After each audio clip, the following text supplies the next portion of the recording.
2.3 L'État remis en cause. La mise en place d'un État fort et la volonté de donner à la France un rôle mondial s'est faite au détriment des liens entre la société et le pouvoir. Le mécontentement social se généralise et s'exprime en mai 1968. Les événements sont couverts par les radios, non par l'ORTF. Mai 68 est un mouvement qui est lancé par les étudiants, puis rejoint par les ouvriers. Cette protestation témoigne de la lassitude à l'égard d'un État dont on reproche le conservatisme et la volonté de tout contrôler. Les protestataires réclament plus de liberté et une gestion du pays moins autoritaire et centralisée. En avril 1969, De Gaulle propose un référendum sur la régionalisation et une réforme du Sénat. La proposition est rejetée. De Gaulle démissionne et est remplacé par Georges Pompidou. Après le choc pétrolier de 1973, la France se dote d'une industrie nucléaire nationale contrôlée par l'État. Georges Pompidou, puis Valéry Giscard d'Estaing maintiennent les prérogatives du chef de l'État et atténuent la bipolarisation de la vie politique en gouvernant au centre. Grand 3, vers une remise en cause de l'État. 3.1 Alternance et cohabitation.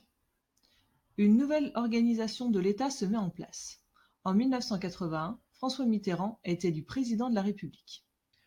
Le gouvernement procède à des nationalisations de banques et d'entreprises. L'État contrôle ainsi 90% du secteur financier. Mitterrand et son gouvernement sont également à l'origine d'une nouvelle politique culturelle, symbolisée par le Grand Louvre et sa pyramide. L'État met en place une politique de décentralisation. En 1982, c'est la loi Defferre. Cela permet à la région de devenir une véritable collectivité territoriale, ce qui lui confère une véritable autonomie par rapport à l'État. La crise économique oblige l'État à adopter une politique de rigueur qui mécontente les électeurs. Ainsi, entre 1986 et 1988, c'est la première cohabitation entre François Mitterrand et Jacques Chirac. Jacques Chirac et son gouvernement beaucoup plus libéral réglementent l'économie et lancent un programme de privatisation. L'État se retire des secteurs économiques dans lesquels il était présent. Il autorise l'entrée de capitaux privés dans les entreprises publiques. À partir de cette première vague de nationalisation et de celle de 93-95, un recul de l'action de l'État dans le secteur économique est à noter. L'État laisse ainsi s'affirmer les grandes firmes et les marchés financiers. Il perd progressivement ses capacités de direction, d'orientation, même de contrôle de l'économie. La loi constitutionnelle de 2003 sur l'orientation décentralisée de la France renforce l'action des collectivités territoriales.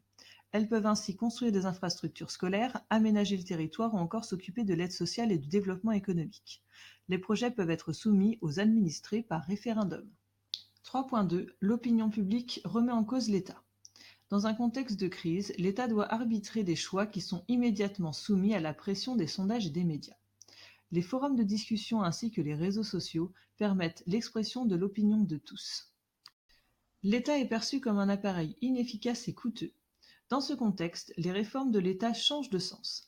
Ainsi, à partir de 2007 est menée une politique de rationalisation des dépenses de l'État qui se traduit par la réduction des effectifs de la fonction publique. Aux élections, l'abstention progresse et traduit la défiance des citoyens vis-à-vis des hommes politiques. La professionnalisation de la classe politique et les scandales sont des facteurs qui expliquent la tendance à se tourner vers les extrêmes. 3.3 Un recul de l'État. La France est engagée dans la construction européenne. Le traité de Maastricht de 1992 enlève à l'État certaines fonctions régaliennes, comme sa politique monétaire qui est transférée à la BCE. L'État est contraint d'adapter sa législation au règlement européen. Cela explique l'inquiétude de l'opinion publique ainsi que de certains politiques vis-à-vis du poids grandissant des institutions européennes. Les Français votent le non au référendum sur le traité constitutionnel européen en 2005 à 54,68%. Les prélèvements obligatoires de l'État représentent près de 40% de la richesse nationale. Les citoyens français veulent un État protecteur garantissant l'accès à la santé ou à l'emploi. L'activité réglementaire et législative de l'État va dans ce sens, avec la loi sur le RMI en 1988 ou encore la loi sur le RSA en 2009. Les citoyens désirent également un État régulateur qui subventionne les entreprises en difficulté pratiquant le patriotisme économique. Le but est de faire face aux excès du libéralisme et à la mondialisation.